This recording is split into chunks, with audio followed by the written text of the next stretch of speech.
back to the Credible Money Talks podcast. Inspired by the dynamic shift within the Indonesian government, we're proudly present to you an episode focusing on state budget showdown. Which country comes out on top? Let's hear from Mr. Sridhar Rao, the managing partner of Trestle Capital, as our host. Hello, Money.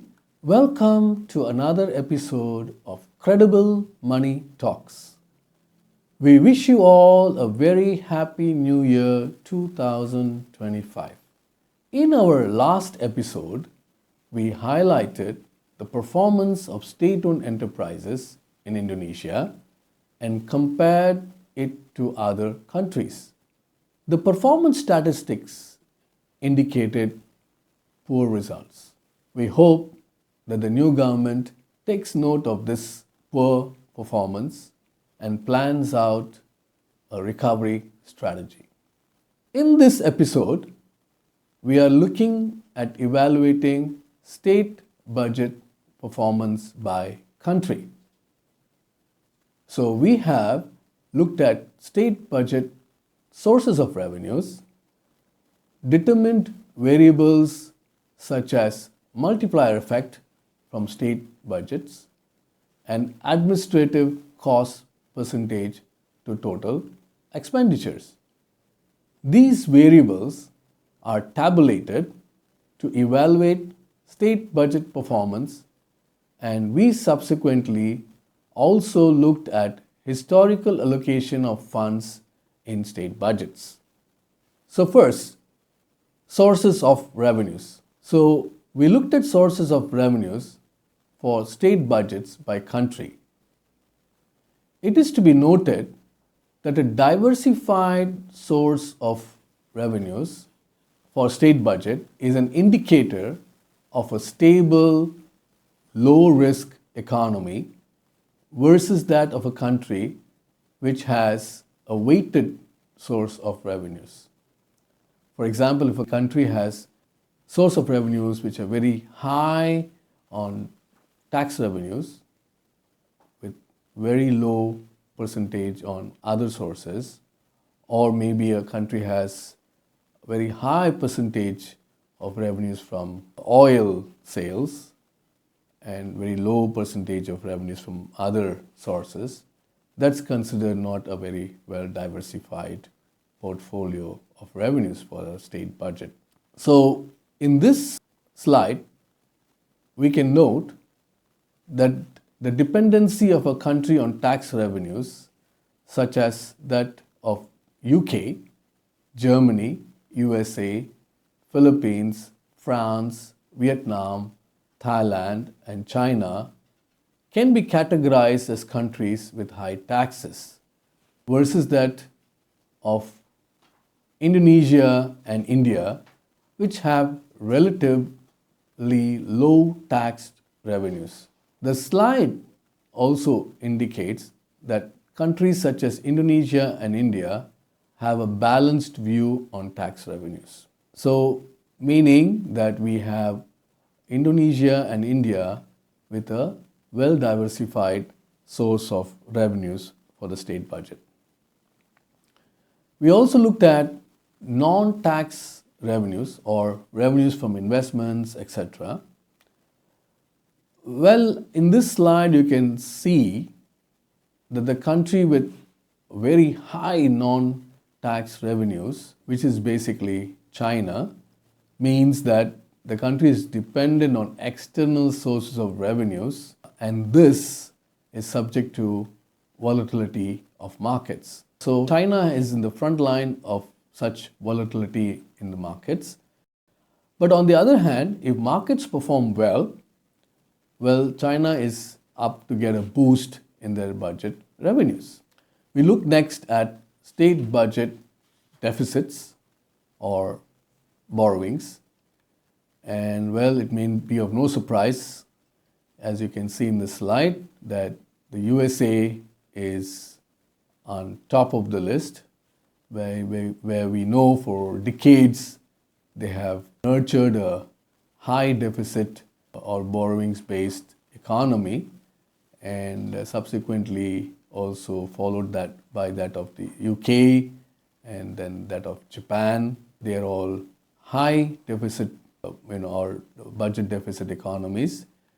And we can see here also in the slide that India, Thailand, and Germany, and Vietnam, and China are relatively low in their deficits. But on the amazingly well managed budget is that of Indonesia, which has the lowest budget deficit of below 2.7%. So, a prudent fiscal policy allows for currency stability, which attracts foreign direct investments, which in turn drives GDP growth. So, as we saw in the slide, that countries such as Philippines, India, Thailand, Vietnam, China, and Indonesia have a relatively well managed deficit of around or below 5%. And of course, Indonesia is on the lowest end, which is considered as an optimum budget deficit. And hence, these countries can be categorized as most attractive for investors. On the other hand, countries such as Germany, France, Japan, UK, and the USA worry investors. Subsequently, we looked at variables on how to measure efficiency of state budgets. And we have done that by tabulating the multiplier effect and calculating the administrative efficiency of state budgets. So we start with multiplier effect. So what is multiplier effect? The multiplier effect directly measures the impact of government spending on economic output, or in other words, GDP. The formula used to calculate the multiplier effect is year-to-year change in GDP divided by year-to-year change in government spending. So when the government invests in sectors with high economic multipliers, for example, infrastructure, technology, etc., it creates jobs, increases consumption, and stimulates private sector activity. Higher multipliers lead to a more significant increase in GDP relative to the spending. Now, in the slide here, we can note that historically, Vietnam has outperformed everyone, and this indicates best return for investors. Though now, Vietnam's projections for 2025 indicates a cooling down policy on the economy. On the other hand, impressively, Indonesia, despite being a democracy, has outperformed against Thailand, China, Germany, and the USA. And Indonesia's projections indicate sustained lead position in this variable of multiplier effect. Congratulations, Indonesia. Another variable looked into is that of administrative efficiency. Administrative efficiency ensures that resources are used effectively and that projects are completed on time and within budget. The formula used to calculate administrative efficiency is administrative cost percentage to total expenditure. While it is essential for preventing waste and maximizing the value of spending, the impact of administrative efficiency is more indirect on GDP.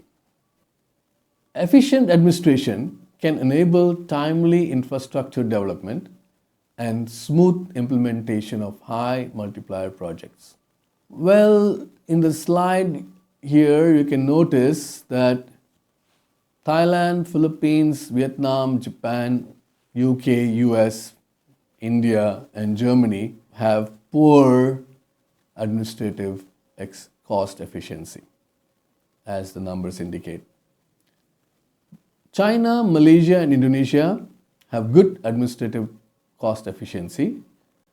And again, Indonesia surprises us with the best administrative cost efficiency results.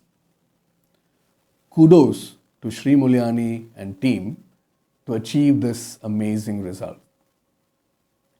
So Indonesia is standing on top in these variables of multiplier effect and also administrative cost efficiencies. Further, Indonesia is among the top 3 in terms of budget allocation for infrastructure and among the lowest for subsidies in the state budget. This is good news that we have a strong future going ahead. Indonesia also has claimed the top spot in the world as the smoothest transition of government in any democracy worldwide. Again, congratulations, Indonesia. So, ladies and gentlemen, Indonesia is standing strong with a sense of confidence to perform robustly in 2025. Take note of that. We in Indonesia should be excited and believe in our good future to come. Time to throw away negative sentiments and excessive criticism and put our heads down and do the work needed to build this country and economy to greater heights. If you want to learn more on the subject, you may go to our website at www.trussell.com to look for our newsletter, which outlines all our research. We hope you enjoyed this episode, and we plan to bring you more interesting topics in the future. We are also looking forward to your comments and critique. So, until next time, adios. Thanks for watching. See you in the next episode.